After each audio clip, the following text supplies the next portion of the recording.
Hi, I'm Kristen. Hi, I'm Michelle. We're readers and writers. We're sci-fi and fantasy fans, and this is The best of all worlds.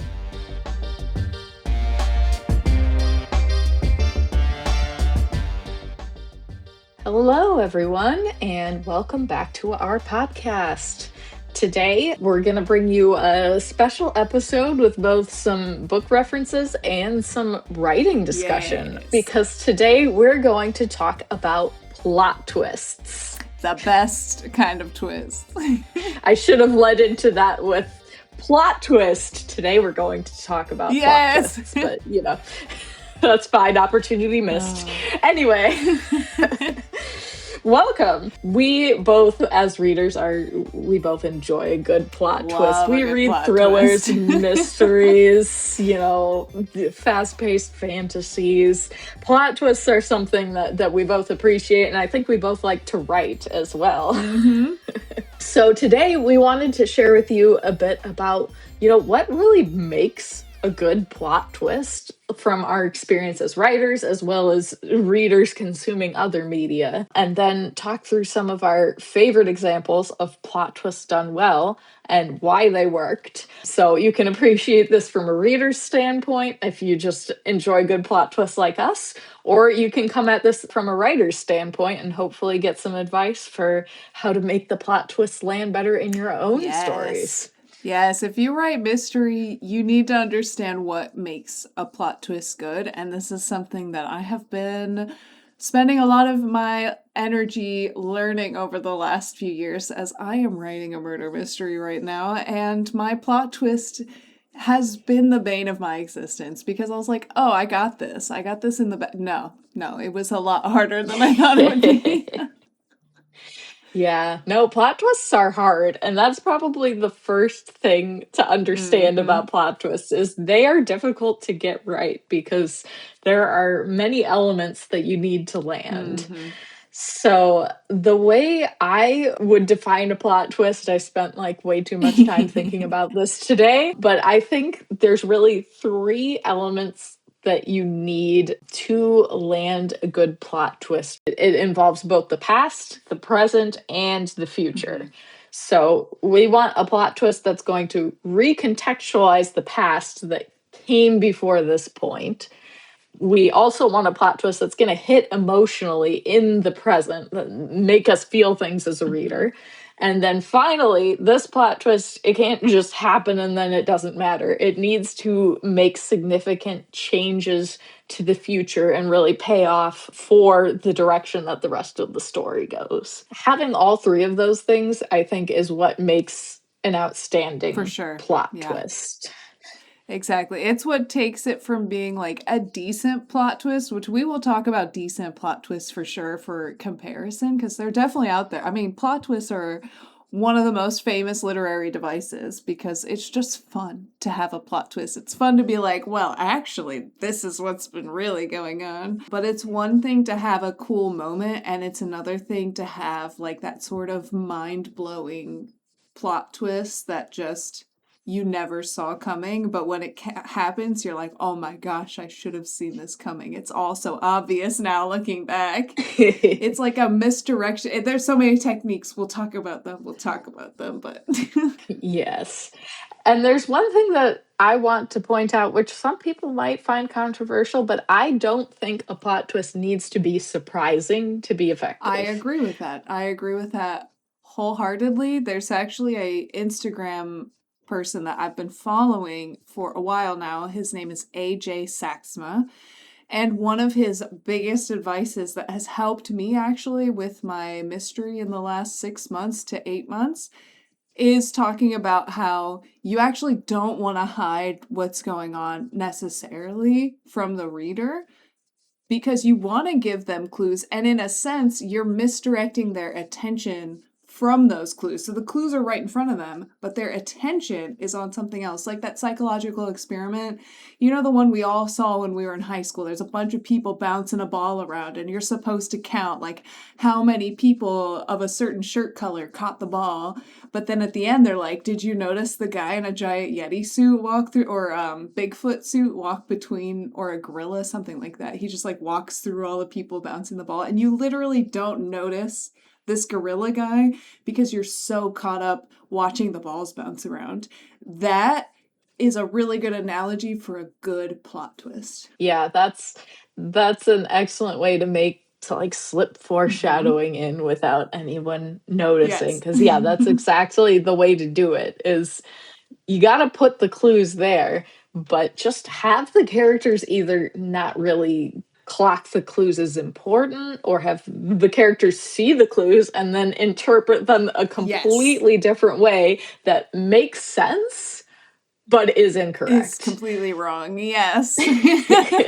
That's my favorite. Those are some great ways to work in foreshadowing that really helps with making the plot twist land in the present. If you see those little pieces in the past but let Absolutely. them just slip right by so the reader doesn't notice, like that's really effective. But also, if the reader does notice it, I think a good plot twist, which I've got an example to share later, Mm-hmm. if you pick up on the plot twist, sometimes it honestly makes the plot twist hit even Absolutely. harder if it's a really good one, because you see it coming and you're like, oh no, oh no. And then it happens, and then yeah, it can be effective even if the readers do pick up the clues. Yeah. So it really depends on what sort of story you're going for. Some stories, shock factor is gonna be like the best thing you got. Like, I think in like more like thriller action packed Mm-hmm. stories, I think a shock factor is probably gonna be a better type of answer. But if you're going for something more like political, more dramatic, more like suspenseful, then you might want the reader to start catching on and getting worried. Yes, yes. It's like watching a car crash or watching that jump scare scene that you know is coming. It creates this sort of like anticipation. When's it gonna hit? When's everyone gonna figure out what's going on? And it's very satisfying. Also horrifying, but you know, well, depending on the plot twist. Plot twists can be both good and bad. So I actually brought a couple of spoilery plot twists from very, very popular series that most people should probably know. So we will give spoiler warnings in advance of when we're talking about them. But I specifically brought in an example of a negative plot twist and a positive plot twist, because I feel like negative plot twists are the ones that usually get talked about, but they can be Yeah. both. I love a good positive plot twist. That is one of my favorite things personally. So I Mm-hmm. want to give some representation. And again, it's hard to know what great is when you're only comparing it to great. So to be able to compare to something that's mid or bad, that helps you understand how that scale works and what makes those work and what made those not work fully. Yeah. So I guess without further ado, you ready to dive into some examples of famous plot twists that we thought were done very well? Oh, there's so many that were done really well. I mean, that usually makes the story stand out in some way. And I think I'll start with a really easy one. And I know this is on your list, so I know we both wanted to talk about this, which I appreciate Yeah. because it's such a good one that took so many of us by surprise. And I would call this a genuine shock style of a plot twist where it seemed plausible, but the way that it was built up, it was a shock when it genuinely happened. And that is, Spoilers for Game yeah. of Thrones, by the way. Spoiler warning in case you still If care. you haven't seen it at this point, like, my goodness, you haven't seen any of the memes. But it, you know, spoilers. Spoiler alert, he's played by Sean It's Bean. That's Sean all we Bean. need to It's Sean say. Bean. So you just know it's gonna happen. And that is the death of Ned Stark, which happens at the end of the first book or the end of the first season if you're watching the show. And what makes that so incredibly effective are quite a few things. Number one is the character setup, where his decisions led to that moment. And there were a few moments where he was forced to reckon with the flaws of his own character, and he still chose to stick to those flaws. And that gave him consequences building up to his death. So, like, one of those that I think about is when he was fighting Jamie in the courtyard, and Jamie, like, kind of kills his people and stabs him in the leg. This is because at this point, he was already on his little vendetta about, who may or may not be the rightful heir. Mm-hmm. And one thing that I really enjoyed, and this is something that you won't really understand how it's foreshadowing until you get to Ned Stark's death, his opening scene. Now, my favorite thing about characters is their opening scene, because they can really tell you a lot about a character, and that is something George R. R. Martin does really, really well. And in Ned Stark's opening scene, the first time you meet this guy, he is lobbing off the head of a deserter from the wall. So he is staying true to his morals by killing this boy who ran away. I mean, we're talking like an 18-year-old, basically a child, ran away from what was obviously death. And he ran from that, trying to like get away from these scary undead things. And Ned kills him because of a moral that he stood to. Essentially, his character flaw led to killing this character because he didn't see gray. He saw black and white. You broke the rules. This is the consequence to breaking the rules. And in the end, he broke the rules and he had to deal with the consequences of breaking the rules, which was his own head lobbing moment. It very much, I'd say, fits the 3-act structure sure. as I set out. Like, it's very shocking and emotional in the present. Right. It also recontextualizes a lot of his, honorable behavior in the past to show that, the honorable behavior is not necessarily going to be rewarded in this story. Mm-hmm. Like, it's going to have consequences. And then, of course, it is a huge changes for the rest of the series into the future. Like, it completely changes the trajectory of pretty much everything going on in Westeros, because then there's a huge war that happens. He starts the Game of Thrones. I mean, I guess the Game of Thrones is always playing, but in context of A Song of Ice and Fire, he starts the Game of Thrones. I mean, that's why that book is called Game of Thrones. Yeah, like, he really gets that kicked off. And yeah, it's very much like I've heard people complain about, Game of Thrones only kills off characters for shock value. And I'm like, there is definitely shock value. I will absolutely grant you that, but it does so much more than that. Yeah. It's foreshadowed and it's paid off in the future, and that's what really makes it an effective plot twist in my mind. And it's still shocking in how it happens because they lead you to believe he might get out of there alive. So the plot twist of him dying is also coupled with the shock of how he dies, because you think he can genuinely get out of this. And he, in his moment of weakness, when he breaks his honor, he dies anyway. Mm-hmm. Yep. I shouldn't be this happy talking about this. Michelle laughs evilly. It's perfect character development. It's so good. Yeah. No, it's definitely like, there's a reason we both really like Game of Thrones. And yeah, this is one of the reasons, is because the plot twists are just so well set up. They're led up to, and then they're paid off with the appropriate consequences. Absolutely. Exactly. To turn it in another direction, I have another spoilery example of a plot twist from a series that, at this point, if you haven't read it, you're probably not going to. I've talked about this one before, so it may not be new to you guys, but it is spoilers for the third book of Harry Potter. I will not go any further than the third book. If you haven't seen this, I mean, my goodness. Yeah, it's a movie, it's a book, it's super, super, super popular. But there's a reason that the third book is my favorite in the series, and it's because I love the plot twist in this book. So we've spent this entire book like thinking that, Sirius Black, this convicted murderer who broke out of prison, is, out to, kill Harry and finish what he started when he betrayed Harry's parents. But we get to this plot twist, and then we find out, no, he was innocent the whole time. He was framed, and it was actually It Ron's was rat. the rat. Which sounds weird out of context, but I'm pretty sure everyone knows what I'm talking about. So Scabbers. we will continue on. But yeah, it's one of those plot twists that it's actually a positive plot twist Oh in my yeah. mind, because Harry spent this whole book thinking that his dad's best friend betrayed him and is coming to kill him. And it turns out no, actually he's coming to help. He wants to catch the guy who actually did it and get justice.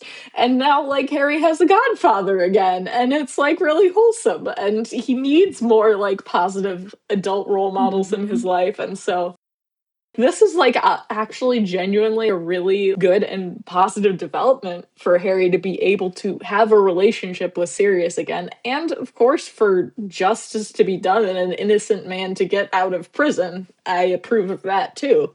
So it's got the whole package where it very much recontextualizes the entire rest of the book. You reread that and you can just see all the little hints, and you're like, oh, I see it now. That's one of the things that the Harry Potter series just does super well, is just laying those little tiny clues that you pick up at the end, and you're like, aha. Easily one of the biggest strengths of that series. But yeah, so it recontextualizes the beginning, it just hits in the moment, it's like, whoa, mind blown. And then it really changes the future, because then Sirius becomes an important part of the story, and so does Scabbers, He turning out to does. be actually evil and then going off and causing more bad things to happen. The core So henchman. it very much this development has a big impact It on the does. series going forward. So it's just, there are other plot twists in Harry Potter that are also very well done, but this is one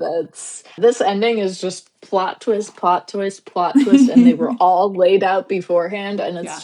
it's a great time. There's a reason it's my favorite, and it's because it's plot twists, but positive plot twists, Yes. and I love that. And I have one example of a plot twist where the use of an unreliable narrator led to the twist recontextualizing absolutely everything, giving you a whole new point of view on the character that you just spent the first half of the book becoming close to, because you're supposed to feel empathy for the main character, and it recontextualized absolutely everything. And there's a reason this is one of the most talked about plot twists out there, and that is Gone Girl by Gillian Flynn. Now, the movie is a very good adaptation, I can't fault it, but the book makes it so much more impactful because the main character is one of those nice guys. So everything he thinks he's doing right by his girlfriend. He thinks that he's doing good things for her, and he's gifting her, and she's just a little dramatic, and he can never quite get it right. He's kind of woe is me, I'm the victim a little bit. And then at the plot twist, and of course, spoilers, his girlfriend is actually, she made herself disappear and made him look like the bad guy to get back at him for the terrible treatment he had done towards her, which, as you recontextualize everything that happened, you're like, wow, he was just diminishing his own abuse of her, because he was abusing her financially and emotionally. And it really changes how you view his character and his point of view fundamentally, and it almost makes you get on her side as the rest of the story is her killing people. Like, you somehow are on her side as she's killing people. And you're like, you go, girlfriend, get them. Having read the book and watched the movie, I can say I was not on her side. Okay, well, I was. That's fine. She was trying to get him killed via capital punishment, and I just can't stand by that. Nope. She was a little psycho, I will admit. But I loved her for it. But it was interesting. It wasn't like, oh my gosh, I hate this book. It was like, wow, okay, I don't like this guy, but this lady's a psychopath. Yeah. You can feel a little more empathy for him and more empathy for her while hating them both and rooting for them both at the same time. It creates a strange cognitive dissonance. Mm-hmm. No, it's a very interesting story, and I think what really works is that the plot twist happens like right in the middle. So like we get the perfect amount of time to have enough past buildup to recontextualize and go, whoa, but then also to pay it off to actually, now we're getting the real story, and now we're really understanding why things happen the way they did, and it turns out into all sorts of drama. Yeah, you weren't wrong for thinking he was weird for smiling at the cameras when talking about his missing wife. You were not weird. Did he fully deserve what happened to him? Probably not. Do I still kind of side with her? A little bit. It's fine. They both need therapy. They do both. They need some major therapy. And yeah.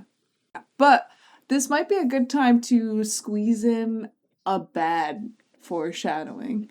Yeah. So we've got a couple examples. The first example I want to bring up, I wouldn't call it necessarily a bad plot twist.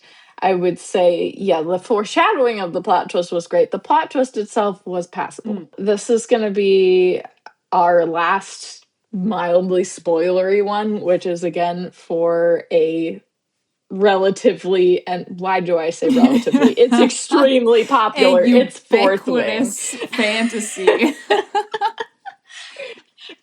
fine. Anyone who hasn't read Fourth Wing and still plans to read Fourth Wing for some reason, please step away. But otherwise, this is going to be like mild spoilers. It won't really take away your enjoyment. Basically, about halfway through the book, the big plot twist is, there's the scene where they, pair with their dragons, and Violet, our protagonist, ends up pairing with 2 dragons instead of 1. And that's like it hits in the present. So it's like, it's got the present factor down because it's cool. It is cool. Making friends with dragons is cool, and she makes friends with 2 dragons. One's little, one's big. They're both great, and it's a cool moment in the present. It definitely pays off in the future because it very much changes the way other people in the school are looking at her, because they're like, oh, how come she gets 2 dragons? And then they start getting jealous. So it definitely has that payoff.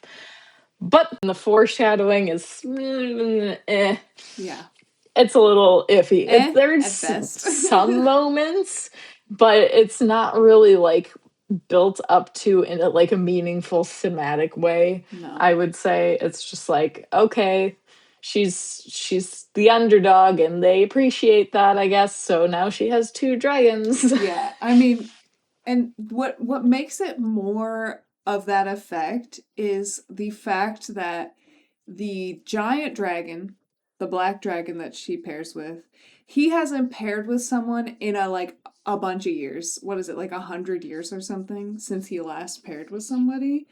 And then no one pairs with underage dragons. So no one paired with the original dragon, and no one pairs with what the younger dragon represents, and yet she somehow is pairing with both of them. It did really just feel like I'm the special chosen one when it happened. She does get the 2 specialist dragons. Yeah. It's kind of true. Not only does she have 2, but she has the 2 most special dragons possible. Come on. That's That's a little convenient, okay? Yeah, it's definitely convenient, but also I can't be too mad because I I love mean, I both of her do. dragons. They're my Yeah. favorite characters, and so I will accept the maybe not the best built up to plot twist for the sake of having those two dragons Yeah. because yes, I love Talk them. about suspension of disbelief, though. If your plot twist creates a sense of like failed suspension of disbelief, your context was not fully set up. Because I should have been like, okay, yeah, that seems plausible. In fact, I did not feel like that felt plausible at all when it happened. And it took a while for me to accept that, I'm not gonna lie. Yeah, I really didn't have as much of a problem with it. I thought it was fine. I thought it was passable. Not really any particular issue. It's like, okay, yeah, this is very chosen one-y, but it's like that's kind of what I went into the book expecting, so Yeah. I was not disappointed. I didn't know what to expect, and it was definitely my number one complaint with that book.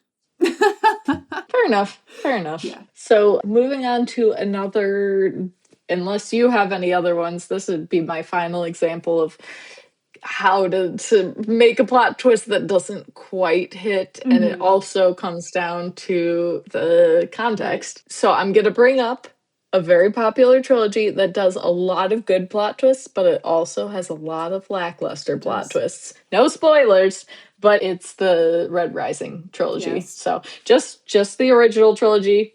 Still haven't read any more of them. Listen, my TBR is really long, but the Red Rising trilogy does this thing that gets tiresome pretty quick, where the plot twists are all, oh, Darrow has a plan, but Darrow doesn't tell Right. the The audience the point of view plan. character is like, no, I'm just Yeah. not going to tell you information. Yeah, it happens again and again, and like I if it happened a couple times I'd be like, okay, that's fine. It's still a fun plot twist. Like the twists are always fun in the moment, but my gosh, they're not built up to Yeah. it all. It's like a cheap trick as opposed to a really big aha moment. Yeah. It's something that I do get frustrated with that series, but there are also some genuinely like fantastic plot twists in Absolutely. that series as well that are like built up to like very much based on the characters and their flaws and their relationships. Like, so no shade on Red Rising. Okay, maybe like a little tiny bit of shade, but like mostly praise. There are some good He plot twists in grows as there. an author, let's just say that. The first books have, some isms. Some isms. The dreaded The dreaded isms. Oh isms. no.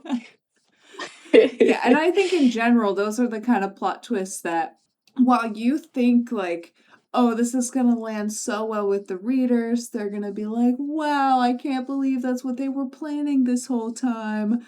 I feel like if you don't give enough hints that let the reader know that that is even something that they were capable of planning or was on their mind, and then just a little bit is withheld so that when it's revealed, you're like, okay, I could see how they got there.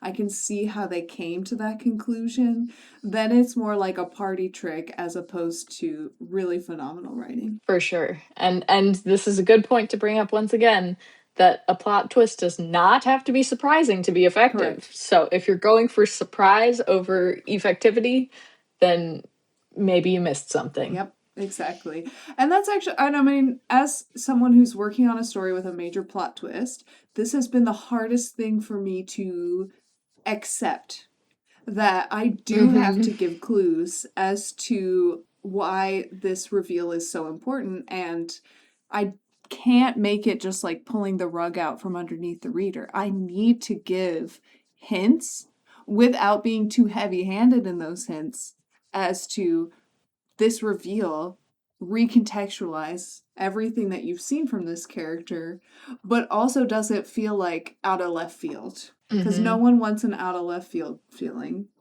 I certainly like to have the little hints because it's just so much more satisfying that way when Mm-hmm. it's like, Yes. oh, I should have seen that coming. If you can pull it over on me, that's awesome. I love that. If I start catching on and I'm like a Mm-hmm. little bit suspicious, I'll just be satisfied that I was like, ha, I clocked it. I'm smart. And if I completely called it, as long as the twist itself is still very impactful to the characters within the book, I don't care. I'm like, this is still good. Exactly. That's why I like Frida McFadden so much, because I've read 9 of her books, or maybe 10, and only one of them did I accurately guess the twist. And every time I'm like, I should have seen that coming. And one time I was so close. It was like a 50-50 shot who was the bad guy in that one. And I guessed wrong. And I was like, I should have known. The clues were there. I just didn't even see those clues because I thought, no, that couldn't be possible. I created the restrictions that kept me from seeing that possibility, not the narrative. My biases made that possible. And that was really fun and really upsetting at the same time for me as a reader. This is why plot twists are fun. So that's why she's a writer that I like a lot. And I know people have problems with her stories, and I've read stories of hers that aren't my favorite, but one thing you can't say about Frida McFadden is that she does not write a good plot twist. She writes amazing plot twists, just consistently. And on that same vein, so does Agatha Christie. She writes phenomenal plot twists. Like, I just kept thinking of Murder on the Orient Express, where now, if this is a spoiler, I do apologize, but like, in my defense, this book has been out like 100 years. Yeah, so spoiler alert.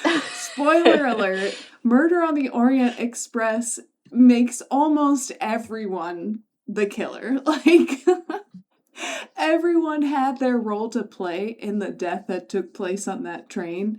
And that was such a satisfying outcome. And I didn't see that coming. And I was kicking myself as Poirot was explaining it. I was like, you know what? They were all like, ah! Like, if I had better logic tracking skills, I would have seen through those lies. But I did not. And so I did get revealed when Poirot was kind of like breaking it down. But the clues were all there. They were dangling in front of our eyes like stakes, and I missed them.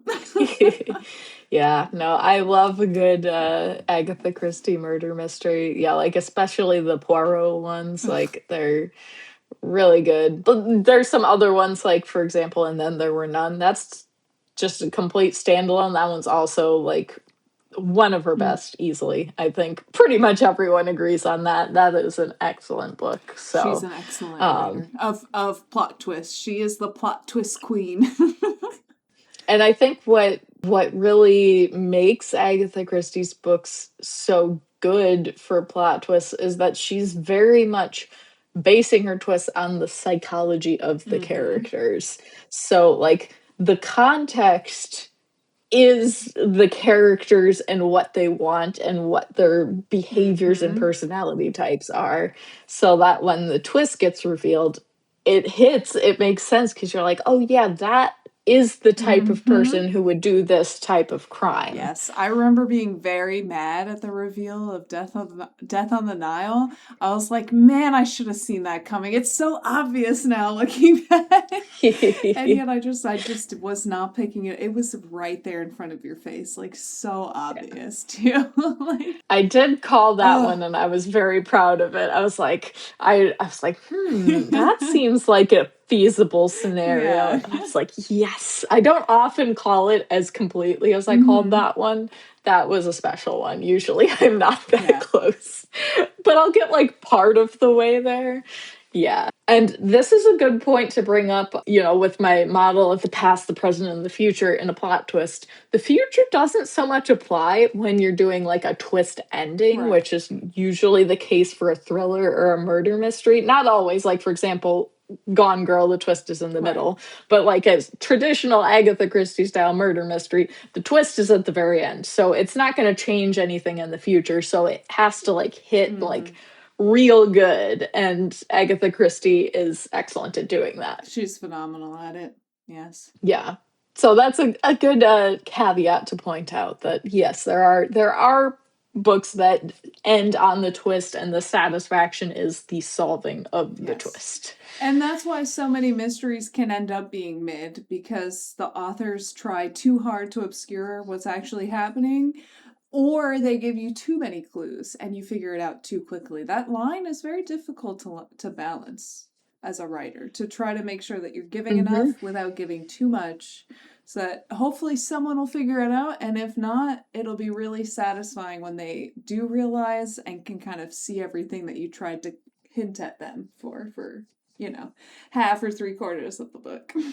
Or if we're talking a trilogy, I know for myself, I have a reveal for my trilogy that's not going to happen until the end of the third book, which recontextualizes the whole trilogy.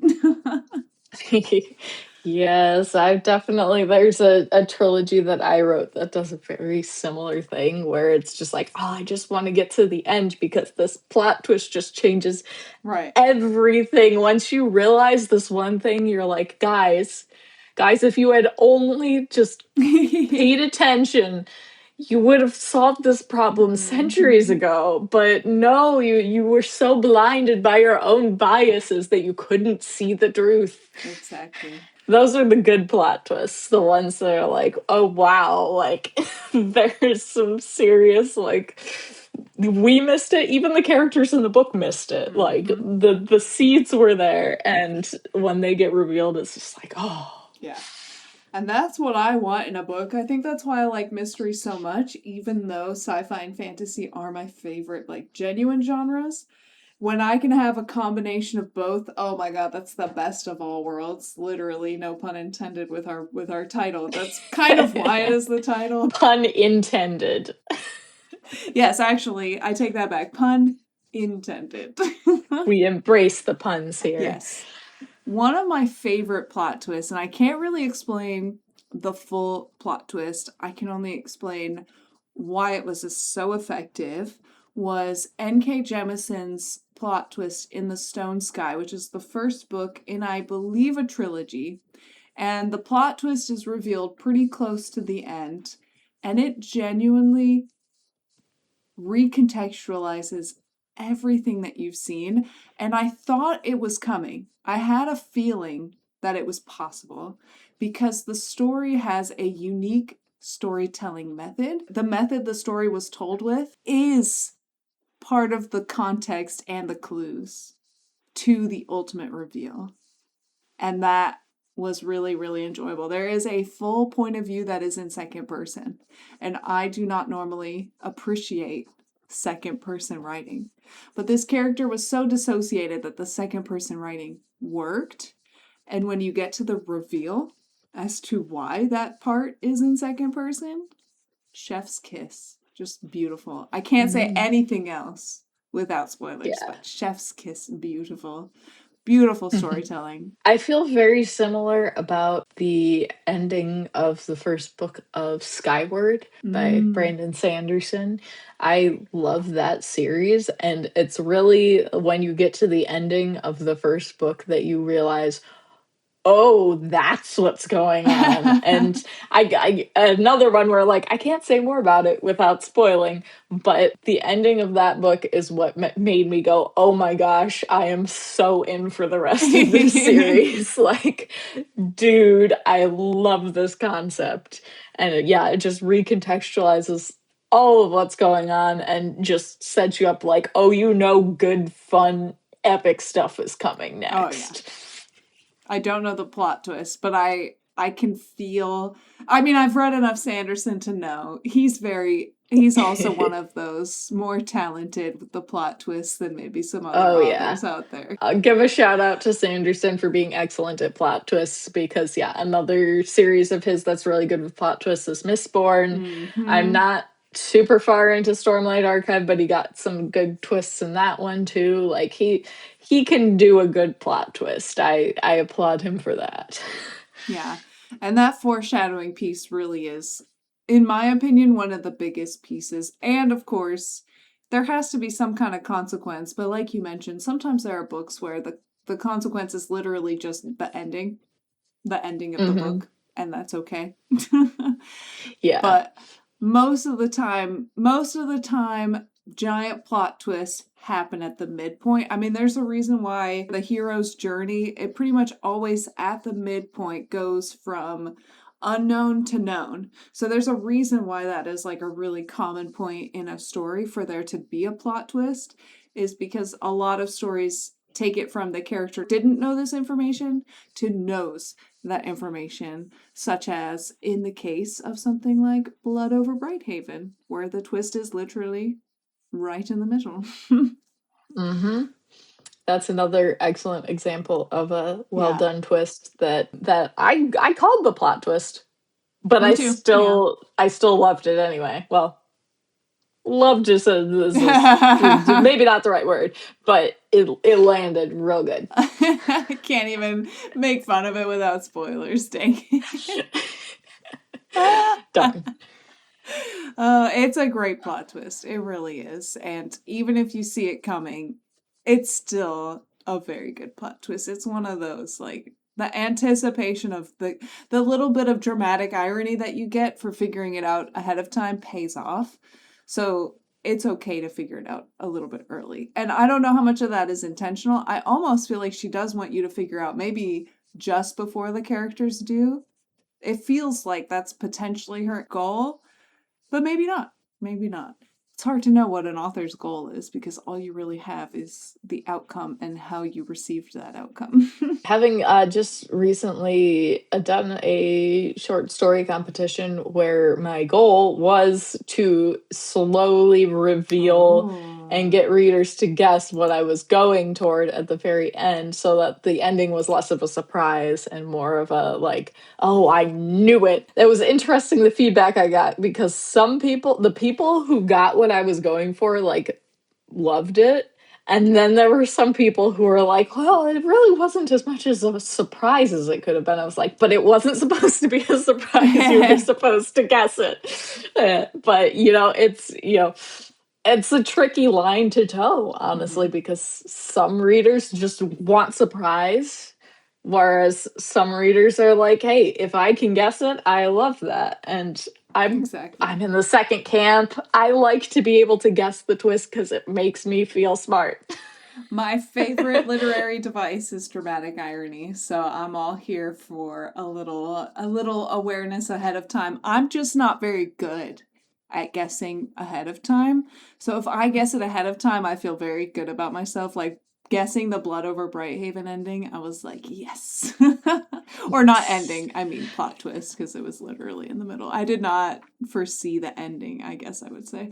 But the plot twist, I kind of saw coming, and I felt really good about myself. But yeah, I think that pretty much takes us to the end of our plot twist discussion here. So definitely curious to hear from all of you. If you're writers, what do you think goes into a good plot twist? What are some good examples that you've written? If you're readers, share with us some books that you think have great plot twists. Maybe don't spoil them, though. Don't spoil them, if you want us to read them. I want to read it. Yeah, if it's got a good plot twist, I want to read it. They're one of my favorite literary devices, which we still need to do an episode on our favorite literary devices. So maybe that can be in the near future.